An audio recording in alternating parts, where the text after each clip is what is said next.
नमस्ते। तो ये वीडियो में मैं genetic testing for breast cancer के बारे में बात करूंगा। जैसे आप लोग सब जानते हो, ब्रेस्ट कैंसर एक जेनेटिक डिजीज है, यानी किन्जन में जेनेटिक डैमेज की वजह से ब्रेस्ट में कैंसर हो सकता है। जेनेटिक का अर्थ है कि ये कैंसर अपने परिवार से बाकी सपरिवारजनों में भी फैल सकता है। वो छूने वूने से नहीं फैलता है, पर आपके जेनेटिक जो डेटा है, आपके जो सपरिवार में वही डैमेज अगर मिल गया तो फिर उनमें भी वो कैंसर हो सकता है। तो अभी मैं आगे चर्चा करूंगा कि ये genetic disorders in breast cancer क्या है और उसका टेस्टिंग कैसे करते और आगे हम लोग उसका ट्रीटमेंट या उसमें फॉलोअप कैसे रखते हैं। तो जेनेटिक डिजीज में दो जीन्स मोस्ट कॉमन है जो ब्रेस्ट कैंसर में अफेक्ट करते हैं। वो है BRCA1 BRCA1 और BRCA2 BRCA2। ज़्यादातर लोगों में यही जीन्स की खराबी के वजह से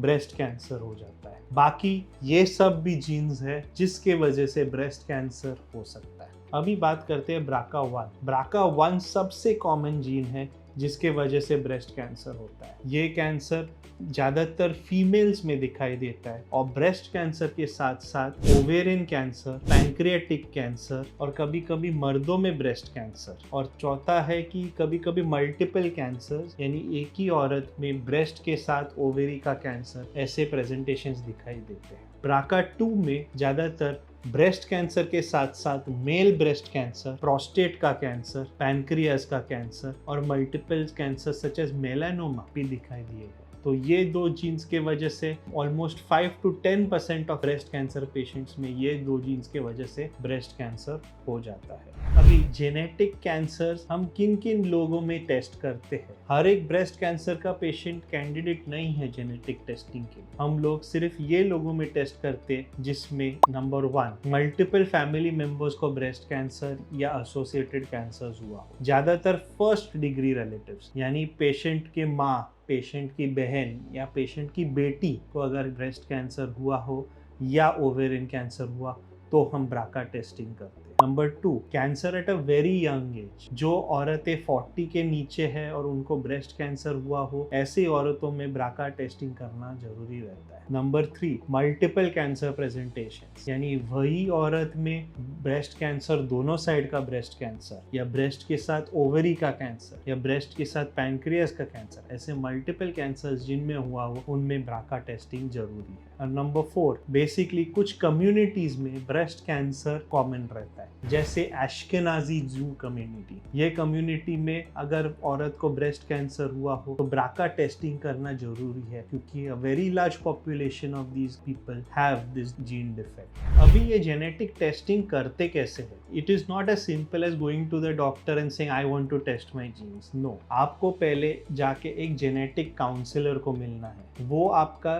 जेनेटिक कैंसर रिस्क असेसमेंट करती है। बहुत मॉडल्स है इंटरनेशनली डिराइव्ड जो टेस्ट करते हैं ये रिस्क कि आप में जेनेटिक कैंसर होने का रिस्क कितना तक है। एक एग्जांपल है गेल मॉडल, जो सबसे ज़्यादा यूज होता है। ब्रेस्ट कैंसर टेस्टिंग के साथ साथ हम लोग पूरे फैमिली को काउंसिल करते हैं कि उनमें भी कैंसर होने का रिस्क बढ़ता है। कैंसर टेस्टिंग करना इतना आसान चीज नहीं है जो जेनेटिक टेस्टिंग हम लोग करते हैं, क्योंकि उसमें बहुत कुछ physical as well as emotional implications भी रहते हैं, क्योंकि पेशेंट और उसके परिवार को पॉसिबिलिटी ऑफ जेनेटिक डिजीज के एक्सेप्टेंस भी रहना चाहिए। ये टेस्टिंग बेसिकली अपने ब्लड से लिया जाता है या कुछ नए टेस्ट सलाइवरी स्वैब से लिए जाते हैं। जो अपने सेल्स के डीएनए है उसका डीएनए एनालिसिस होता है और उसमें ये जो जेनेटिक डिफेक्ट है वो डिटेक्ट किया जाता है। आदमी का रिपोर्ट पॉजिटिव रह सकता है, नेगेटिव रह सकता है या इनडिटर्मिनेट रह सकता है। पॉजिटिव रिपोर्ट यानी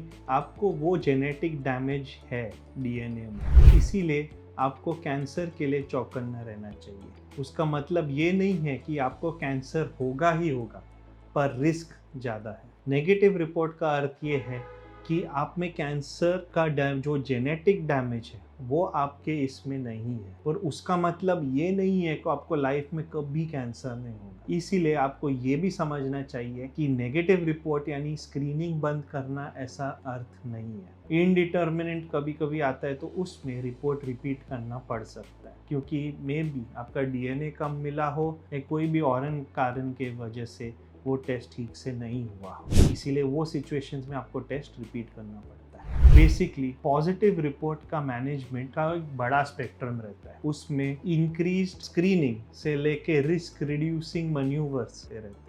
इंक्रीज स्क्रीनिंग यानी आपको स्क्रीनिंग अर्ली एज से चालू करना पड़ता है, as early as the age of 25, जिधर से एवरी ईयर आपको स्क्रीनिंग मैमोग्राफी या एमआरआई करना पड़ सकता है। Also intermittent sonography and CA-125 levels का भी करना पड़ता है to check for ovarian and other cancers. Risk reducing surgeries are the new modalities जो आजकल काफी डॉक्टर लोग एडवाइस कर रहे हैं। वही चीज अपने अंजेलिना जोली ने किया था, जिसके वजह से वो दुनिया भर फेमस हुई थी। रिस्क रिड्यूसिंग सर्जरी यानी प्रोफाइलैक्टिक बायलैटरल मैस्टेक्टमी, यानी दोनों स्तन को बिना कैंसर हुए निकालना, ताकि वो कैंसर का रिस्क काफी हद तक कम हो जाए। सेकंड मैन्यूवर रहता है प्रोफाइलैक्टिक बायलैटरल ओफरेक्टम, यानी आपने दोनों ओवरीज को निकालना। इससे दुगना बेनिफिट मिलता है, एक कि आपका ओवरी का कैंसर होने का रिस्क कम हो जाता है, और दूसरा आपका ओवरी के कैंसर के साथ साथ ब्रेस्ट कैंसर होने का भी रिस्क कम हो जाता है। इसका कारण ये है कि ओवरी में जो हार्मोन्स निकलते हैं वो ब्रेस्ट कैंसर में भी काम आते हैं, और उसके वजह से ब्रेस्ट कैंसर का रिस्क भी बढ़ सकता है। तो बेसिकली